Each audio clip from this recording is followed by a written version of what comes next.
Hi Capricorn, welcome to Higher Source Tarot for your Is It in the Cards Love Tarot reading for January 2024. This is a love reading for all Capricorn, Sun, Moon, Rising, and Venus. Happy birthday if this is your sun sign. I hope you are enjoying everything that Capricorn season has to offer. If you're new here, I do post general readings on Fridays, and Mondays are different every week. So if you're looking for information about money, career, travel, moving, all that good stuff, later in the week I'll even have a money reading, but just keep checking back because there are plenty of general readings here. What advice do you have for Capricorn, Sun, Moon, Rising, and Venus to attract the love of their lives into their lives, please? What does Capricorn need to know about love, please? All right, if you don't mind hitting that like button, I sure appreciate it. We will draw 3 cards to represent your energy, 3 cards on the person you're attracting, 3 cards in the advice. You're represented by the King of Wands, the Knight of Wands, the 8 of Cups. They're represented by the 4 of Pentacles, the 2 of Cups, and the 7 of Swords. The advice is the 4 of Swords, the Ace of Wands, and the Hierophant. So we have here a new beginning. I feel like if you are asking about reconciliation, yes, it is in the cards. I know not everybody wants that, but for somebody you do have it here. You have an apology and you have them saying it's worth the investment, okay? I'm specifically going with people that are asking about reconciliation. Those of you who have not been dating, though, for a while, I feel like the person you're attracting has had a bit of a difficult ending, but if you have taken a break, too, from the dating world, I feel like it's your time to get yourself back out there. You have one coming in who is not only passionate, you're going to have chemistry right from the start, but they are a match for life. You've got a fantastic energy. So we have quite a bit of fire here. We've got Taurus, water, earth, air as well. And you know what? Before we get into this, we're going to pull out Louise Hay. Life loves you. Okay, this is from the deck. Life loves you. I am willing to let love in. Okay, and you have open your arms wide and say, I am willing to let love in. It is safe to let love in. Repeat it 3 times. So Louise was famous for mirror work. She wrote a book called You Can Change Your Life. And honestly, she got very big into this metaphysical world. She's the creator of Hay House Publishing. She had a very profound connection and impact on Abraham Hicks. Well, anyway, long story short, she started all this after her husband left her. So I'm just telling you, there was something between Louise and the universe that she cultivated and grew that has helped many, many people, probably millions at this point. Wow, look at you. Okay, this is your energy. Hot to trot, lickety-split, ready to go. It's like this King of Wands, Knight of Wands is wanting to get you out there. Now, if that's not you, okay, and it's somebody around you, like a friend, that is like, come on, we got to get you on this app, or they're bugging you about going out to different events. I do feel like it's with a wonderful intention. And it's like, hey, let them help you. If there's somebody that is maybe just a little pushy, but I feel like, too, with your energy, you're going to be quite charismatic, quite captivating. You might find, too, that you get into little threads, even on the internet with people, where you leave a comment and you have people you don't even know hitting the like button or responding to you. And so with this, it's because your point of attraction is so strong, and that's why people want to connect with you.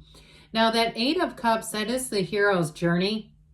And I feel like in this particular case, it's moving on to something deeper. If you've had a lot of relationships that just haven't gone the distance, or they didn't go where you thought they were going to, you know, that's like you thought you'd be in a different place at this point in your life and kind of going, now what? Guess what? The beginning is just starting for you. The best is yet to come for you, okay? There's more here. There is more here. You wouldn't still be trudging along this road of happy destiny. So I do feel like you're attracting somebody here who has had some challenges in relationships, but I feel like that doesn't create a barrier as much as it creates a feeling of enthusiasm, like finally someone who's got their act together. So with this, the wands are the upwardly mobile in the tarot. They're not making lateral moves. So if the last person you were with, that you can clearly see like why you're not together anymore, I feel like you're going to be one step closer. It moves you more in the direction of really attracting the right match. Now, if it is reconciliation for you, I feel like they're saying you enjoy every single bit of this. Have joy in the journey, have joy in the meantime. And as soon as you disconnect your energy from that person, they are going to come running for you. There's something about that. I mean, there's tons of videos out there about, 30 days no contact and all that good stuff. And the reason why it oftentimes works is because it's energy. We disconnect and they feel a loss. That's when they feel the real gut punch and go, wait a minute, I don't want this forever. Let's try to figure this out. So, but the point is, you have joy in the meantime. You go find things to do. Go try new things. Go take a new, if there's a class like in your area, beginner class in something, guitar playing or pickleball or, pottery. I don't care what it is. Go put yourself out there. Somebody invites you to something and you normally would say no, say yes with those Knight and King of Wands. So this is the person you're attracting. And I do feel like to some extent they've been burned. I mean, there's no doubt about it. Something about the Four of Pentacles, Seven of Swords and their energy. To me, it feels like they were on the receiving end of it. Either a marriage or a relationship that didn't last and they took a financial hit. Now, I don't feel like they're financially devastated, but I wouldn't be surprised if they were the kind of person who would ask for a prenup. I mean, there's plenty of divorce attorneys that say it's silly not to, and I don't want to scare anyone because I know I don't love hearing stuff like that either, but I feel like they learned some lessons. Now, the good news is about it, they've grown from those lessons, okay? So they're not there in the beginner's mind anymore.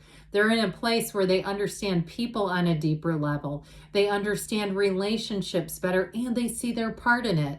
So it's not like you're getting somebody who's just blind to their own, experience. They really do get it on a deep level. And so I feel like with that though, they may take some time to really totally let their guard down. Now with that Two of Cups, you're attracting a match. There's no doubt about it. And I don't feel like they're going to need to retell the story, a gazillion times, but I feel like they may move along in a way that feels measured. It feels like it's in a way where they want to take things kind of slow and really be intentional in the relationship.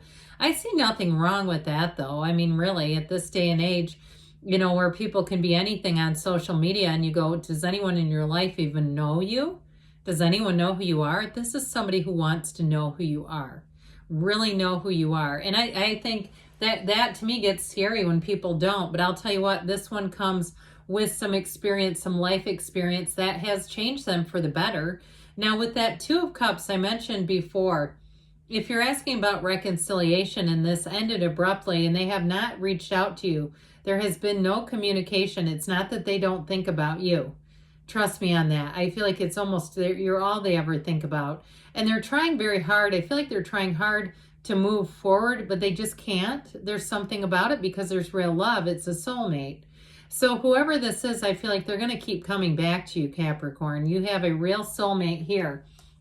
So the Four of Swords represents stillness, quietness, brain, heart, coherence, the very best thing we can do to get into a relationship. That's your advice.